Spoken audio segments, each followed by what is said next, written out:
Digital Filters, Part 2, Infinite Impulse Response IIR Filters. Welcome to this technology module of Infinite Impulse Response IIR Filters, Multi-Rate Filters, and Adaptive Filters. The module is 23 pages in length and lasts around 30 minutes. Bandpass and Bandstop filters can be designed by combining individual low-pass and high-pass filters in the proper manner. Bandpass filters are designed by placing the low-pass and high-pass filters in cascade. The equivalent impulse response of the cascaded filters is then obtained by convolving the two individual impulse responses. A bandstop filter is designed by connecting the low-pass and high-pass filters in parallel and adding their outputs. The equivalent impulse response is then obtained by adding the two individual impulse responses. As was mentioned previously, FIR filters have no real analog counterparts, the closest analogy being the weighted moving average. In addition, FIR filters have only zeros and no poles. On the other hand, IIR filters have traditional analog counterparts, Butterworth, Chebyshev, elliptic, and Bessel, and can be analyzed and synthesized using more familiar traditional filter design techniques. Infinite impulse response filters get their name because their impulse response extends for an infinite period of time. This is because they are recursive. For example, they utilize feedback. Although they can be implemented with fewer computations than FIR filters, IIR filters do not match the performance achievable with FIR filters and do not have linear phase. Also, there is no computational advantage achieved when the output of an IIR filter is decimated because each output value must always be calculated.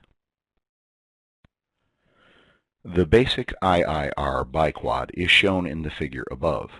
The zeros are formed by the feed-forward coefficients B sub 0, B sub 1, and B sub 2.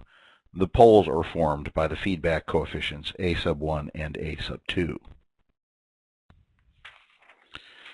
This configuration can be changed into an equivalent circuit shown in the figure above, which is called the direct form 2, requiring only 2 registers. It can be shown that the equations describing the direct form 2 IIR biquad filter are the same as those for the direct form 1. As in the case of FIR filters, the notation for an IIR filter is often simplified as shown in the figure above. A popular method for IIR filter design is to first design the analog equivalent filter and then mathematically transform the transfer function h of s into the z-domain h of z. Multiple pole designs are implemented using cascaded biquad sections. The most popular analog filters are the Butterworth, Chebyshev, elliptical, and Bessel. There are many CAD programs available to generate the Laplace transform h sub s for these filters. The all-pole Butterworth, also called maximally flat, has no ripple in the passband or stopband and has monotonic response in both regions. The all-pole Type 1 Chebyshev filter has a faster roll-off than the Butterworth and has ripple in the passband. The Type 2 Chebyshev filter is rarely used, but has ripple in the stopband rather than the passband. The elliptical Cauer filter has poles and zeros and ripple in both the passband and stopband. This filter has even faster roll-off than the Chebyshev for the same number of poles. The elliptical filter is often used where degraded phase response can be tolerated.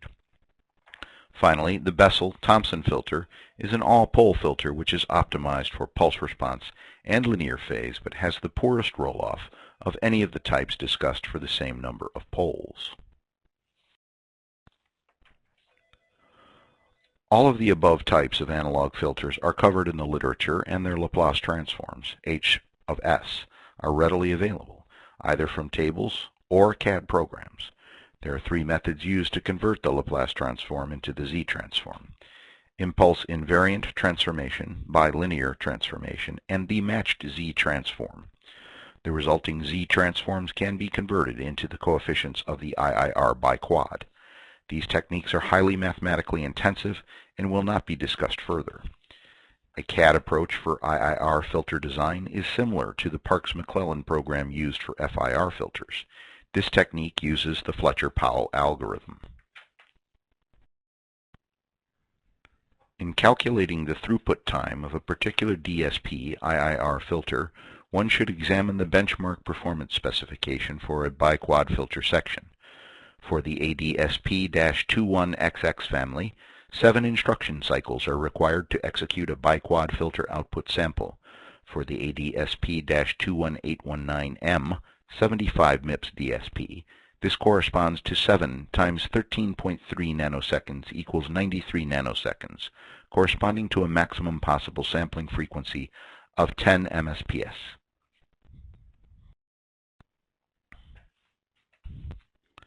Choosing between FIR and IIR filter designs can be somewhat of a challenge, but a few basic guidelines can be given.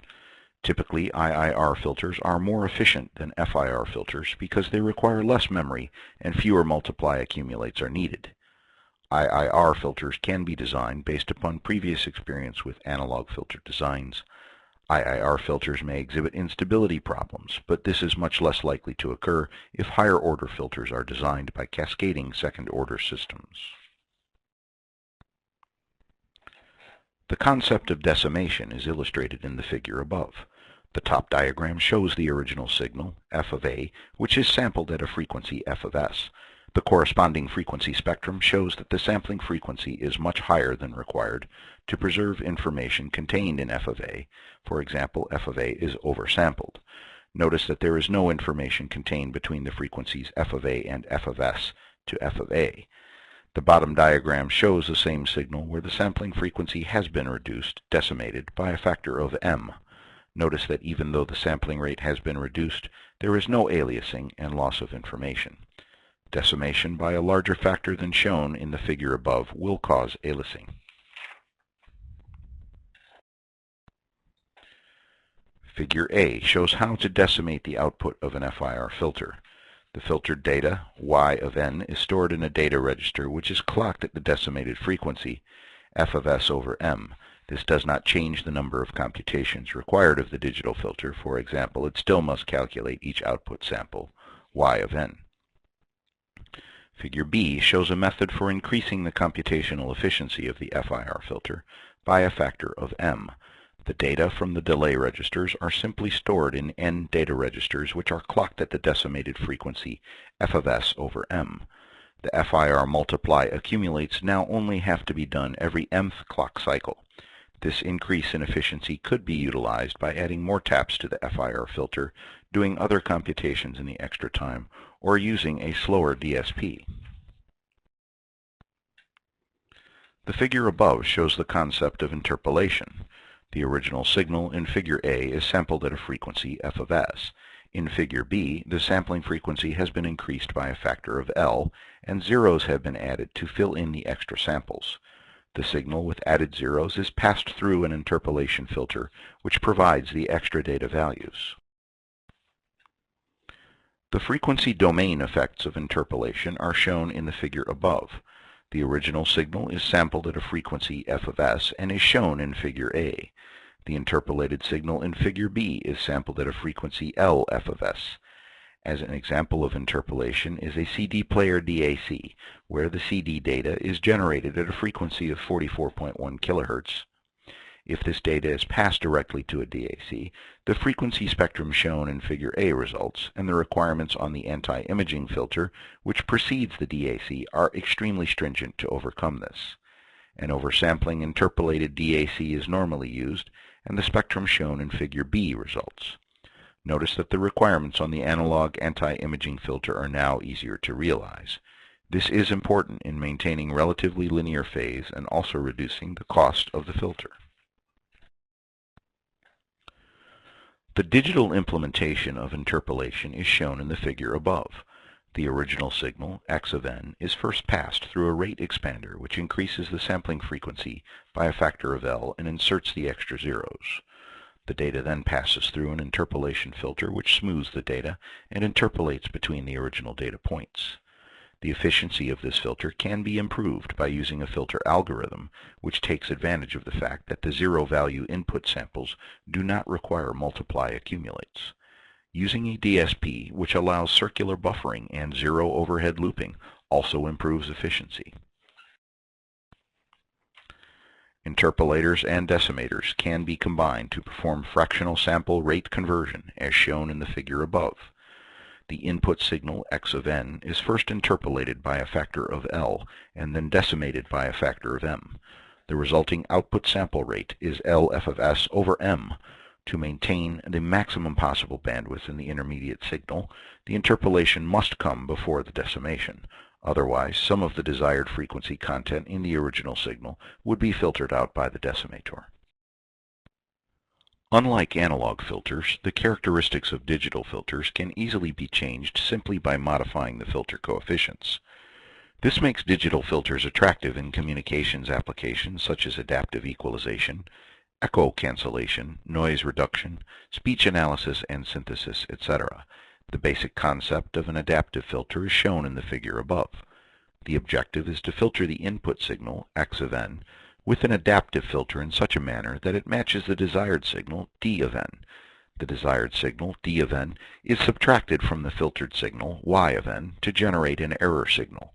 The error signal drives an adaptive algorithm which generates the filter coefficients in a manner which minimizes the error signal. The least mean square, LMS, or recursive least squares, RLS algorithms are two of the most popular. Adaptive filters are widely used in communications to perform such functions as equalization, echo cancellation, noise cancellation, and speech compression. The figure above shows an application of an adaptive filter used to compensate for the effects of amplitude and phase distortion in the transmission channel. The filter coefficients are determined during a training sequence where a known data pattern is transmitted. The adaptive algorithm adjusts the filter coefficients to force the received data to match the training sequence data. In a modem application, the training sequence occurs after the initial connection is made. After the training sequence is completed, the switches are put in the other position and the actual data is transmitted. During this time, the error signal is generated by subtracting the input from the output of the adaptive filter. Speech compression and synthesis also makes extensive use of adaptive filtering to reduce data rates. The linear predictive coding LPC model shown in the figure above models the vocal tract as a variable frequency impulse generator and a random noise generator. These two generators drive a digital filter which in turn generates the actual voice signal. The application of LPC in a communication system such as GSM is shown in the figure above. The speech input is first digitized by a 16-bit ADC at a sampling frequency of 8 kilosamples per second. This produces output data at 128 kilobits per second, which is much too high to be transmitted directly. The transmitting DSP uses the LPC algorithm to break the speech signal into digital filter coefficients and pitch. This is done in 20 millisecond windows, which has been found to be optimum for most speech applications. The actual transmitted data is only 2.4 kilobits per second, which represents a 53.3 compression factor. The receiving DSP uses the LPC model to reconstruct the speech from the coefficients and the excitation data. The final output data rate of 120 kilobits per second then drives a 16-bit DAC for final reconstruction of the speech data. The digital filters used in LPC speech applications can either be FIR or IIR, although all-pole IIR filters are the most widely used. Both FIR and IIR filters can be implemented in a lattice structure, as shown in the figure above for a recursive all-pole filter. The parameters of the all-pole lattice filter model are determined from the speech samples by means of linear prediction, as shown in the figure above.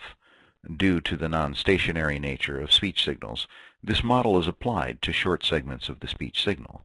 A new set of parameters is usually determined for each time segment unless there are sharp discontinuities, in which case the data may be smoothed between segments.